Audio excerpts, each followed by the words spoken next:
and welcome to another episode on Srilingo. Today, we're going to be discussing about the issue of divorce. In the recent past, you must have seen that cases are increasing by the day. And when children are involved, they tend to get affected when parents separate.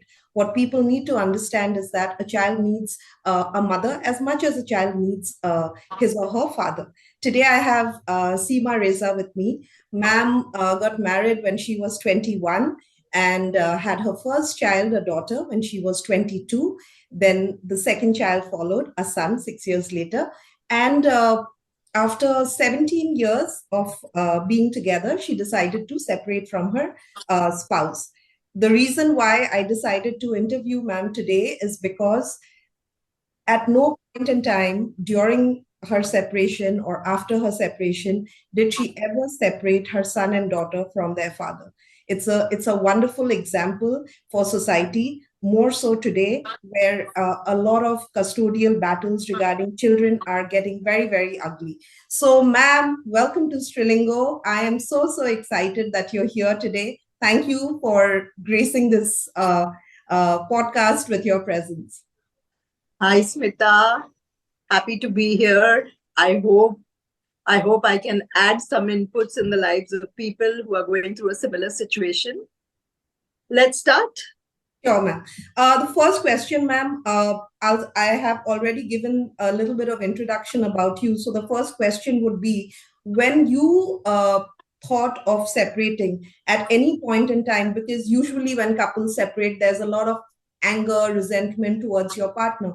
At any point in time, did you ever think that I gave birth to these children, so they are mine and I'm not going to let them meet their father? Never. And why? Never. Why?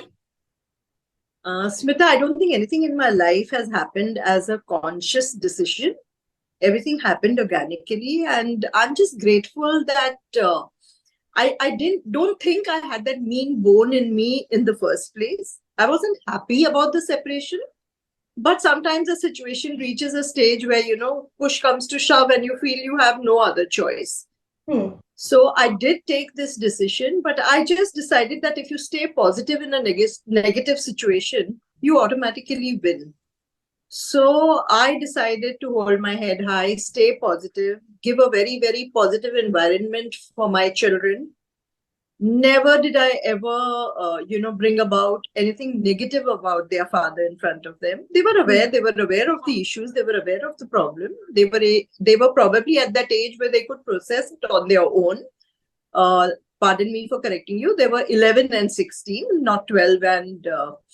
But I think because I was able to handle it positively and not show them a mother who was crying and who was depressed. And believe me, there were days when I probably shed tears, but they were silently in my room, or with the very, very strong support that I had, of my mother. Probably I am what I am because I'm her daughter, and my friends. They were such a strong support system for me that if I ever had to cry and, let out, it was in front of them, not in front of the children. So what the children saw was not two fighting parents even after the separation. I met him very nicely, very cordially, and believe me, I continue to do so. We are probably good friends today. So the children always saw us as a unit when we were together. We had birthdays together, celebrations together, achievements that were celebrated together. So bringing up children in this positive environment, I think really, really helped. Today, that is my victory, that the children have turned out the way they have. I have seen probably in my life, during my days also of having little ups and downs in my marriage, where parents are fighting and the children get involved.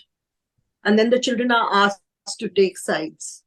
But what happens to those kids? The parents don't realize. For me, I always believe that parenting is a huge responsibility.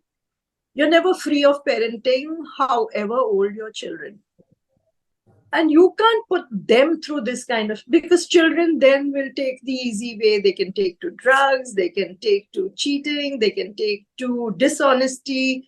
I mean, they can always throw it on your face and say, "Okay, you are responsible for the way I am today. What did y'all do for us?" That All was we my saw next was, question, actually. That usually they say children from broken families tend to, tend to pick up bad habits or become a little antisocial in life. But in your case, both your children, your daughter as well as your son, have turned out so beautifully, have, good values, have great sense of family value. Although they have seen their parents separate, they have great sense of family value. And I think it's only because you not only sheltered them while you were going through your divorce, but at that point you were also young.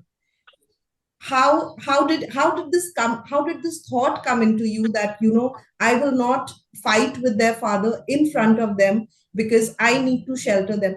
Were there examples around you, or I don't know. I mean, it's a rare case, because today custodial battles are so ugly that one partner, if they happen to get the custody of the child and the other partner is allowed to meet the child on weekends, they try and do their best to make sure that the other partner cannot even meet the child on weekends. But here, you celebrated their birthdays together, you went on joint holidays. How could you manage to do that after being separated? I mean, there has to be a magic mantra. no, no, there's no magic mantra. The one magic mantra, or whatever you may call it, is I was absolutely confident that if I am out, I'm out with both the children. I mean, there was no question. If I had to fight a custodial battle or any of those things, I would have been in the corner over there and sat quietly, but I wouldn't let that happen. I was sure. I was sure that he would be okay about me moving out with the kids for whatever reasons. I don't even want to get there. So having them with me was my biggest strength. I knew that we've hit rock bottom, but we are three of us together in this. And now the only way out is we'll be coming up, however long it takes. So it was literally, and let me just bring one point across to you, that I separated in 2005, but my divorce came through now in 2022. So it's just a year and a half since I'm officially legally divorced. So why that happened, why that did not happen is another story. But whatever happens, happens for the best. And in the meanwhile, I just wanted to focus on the children. There was no question. There are women who, I mean, I was 39, 40 when I separated, but there was no question in my mind of wanting to move on or, find myself somebody and move on, because I knew I'd lose out on the kids. Getting children torn between two separate set of families and parents, that was something that I was very, very clear of. That won't happen in my case. They were and they are and they remain my priority. My son was entering his ninth.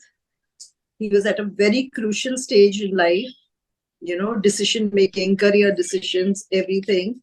But I feel so proud of the fact that he was amongst the merit list in school, even in 10th, even in 12th. He graduated, with a scholarship. So all these things I feel have landed up being my achievement. My daughter, in fact, started working at a very early age to probably help me run the home. So I'm very, very, very grateful for all this. And through it all, through thick and thin, we three are together. For me, that's my biggest victory. Money, everything else is secondary. You could be having crores of rupees, but fighting a battle, and your children are sitting at shrinks, or, they are probably drinking or exploited to wrong Company. Pleasures. So I just feel it's okay. Being a single parent, according to me, is twice the work, twice the stress, twice the tears, but twice the love, twice the hugs, and twice the pride. Wow. Wow. I just got my reel. But when you separated, did you start working after that, or were you working while you were married? No, so I don't have any degree as a designer or a stylist, but I was always into garments, probably because my mother was into garments. So I had been playing with fabric from a very young age. My mom used to be the vice principal of Sadhana High School, and then she stopped, and then she started, getting into designing children's wear and then tailoring and everything. So I had the exposure to fabric and colors and designing. I used to go and buy for her. So it all just started because whenever I wore something and my friends liked, they would say, "Why don't you make something like this for us?" So that was actually my foray into this. And slowly, the passion became the need of the hour, and it became the bread and butter. And yeah, I've been dabbling with garments now for the last 35 years. Probably when my daughter was 2 or 3 is when I began. And yeah, it's okay. It's not a large business, but it's enough for me to run the home, look after both the kids. And it's been good. I'm happy. Kids are grown up now. You're a single mother. You're a successful businesswoman. You are a successful mother whose kids are doing well in life. After so many years of being a single mother, what is that one thing that you would like to tell anybody with children and contemplating divorce? Because hearing it from you would make a lot of sense for them, because you've seen it all, and you've seen it with your head held high. You've seen it with a lot of grace, and you've seen it without taking your children away from your partner, from your ex-partner. So what is that one piece of advice that you would like to tell women today who are thinking about divorce or are going through divorce and have children? Divorce is never easy. Don't go in for it if you don't have the right mindset to, handle it. It's very easy to say, I don't get along with him, and that's it, and the end, and bring ego into it and anger into it and everything. But you are responsible for the children that you have brought into this world. So you have to consider them also. You have to consider the repercussions on the kids. I think for me, the biggest thing was that I have always been best friends with my kids. You need to take them into confidence. You need to sit them down. You need to talk to them. You need to discuss with them that their life is going to go through an upheaval like this. How are they going to be able to take it? How you are going to be there for them? What kind of changes are going to come about? Everything matters. So for me, in my case, I was friends with them from the beginning. The decision taken was with them. They knew what was probably coming for a long time. They were prepared for it. And I had always told them, he's your father. There's no taking away from that. And he will always remain that. And together we will be there for you.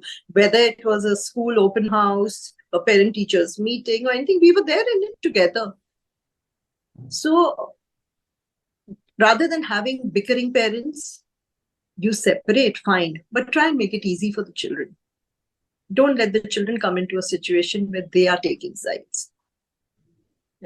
I feel that is of most importance.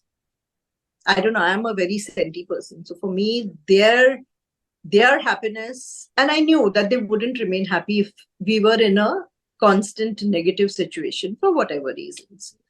So it's not that I regret the moving out or I've ever regretted that decision. But yeah, I am proud of the fact that they could handle it well, and they have turned out to be the way they've turned out to be. I think you handled it well. I feel single isn't a status. Single isn't a status. It's a word that describes a person who's strong enough to take a decision and stand by it. It was not something to be very proud of, I don't say. But in my situation, there was no choice. There was no, I'd rather be out of a toxic relationship and let him live and let me live. But at the same time, stand together for the children, be there for them emotionally, financially, in every which way. I have been there. I've been a complete hands-on. For me, as they were growing up, one of my biggest moments of not victory, but of happiness, of pride was that on Father's Day, when my children gave me a bouquet and wished me. For me, that really meant a lot, because they were seeing I I I mean, I walked out on my marriage and ultimately took a divorce, and I settled for nothing in exchange. I took nothing. So it was literally, I started from scratch with zero help, with complete zero help, except, like I again say, hats off to my friends who stood by me. I mean, they were there. I knew it in the middle of the night. I had to make a shout that, hey, I need help, and they would be there with me. But other than that, it was a lone battle. It was a battle where I've sat a lot of nights by the window, silent tears, but never showed it to the children. Or sometimes they did see me cry also. I think it's normal. It's normal. They should see. Probably they learn to value you more. So there were times when three of us have sat huddled and spent a crying evening. But I think we've all come out strong from it. I'm Hold so your head up overwhelmed high. by this story. I'm overwhelmed by this story because I'm very active on Twitter, and I continue. There are a few handles that I follow, and through them I get to know the ugliness of divorce, single parents, custodial battles, alimony issues, false cases on in-laws. And here I'm presenting an example to the world where you're a single mother, you walked out of your marriage very early while you were very young.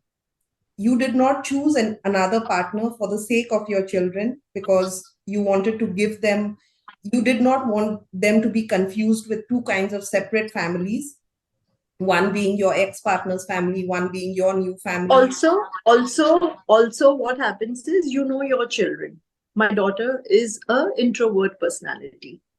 So I know that I would be putting her through torture had I told her that I'm going to move in with Mr. X, and you're going to be moving in with me. I know that it would have been total downhill for her from that minute onwards.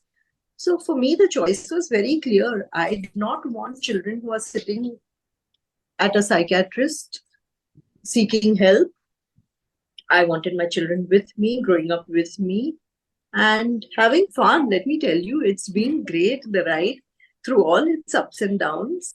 It's been fun. I've looked at it very positively. I've enjoyed it all.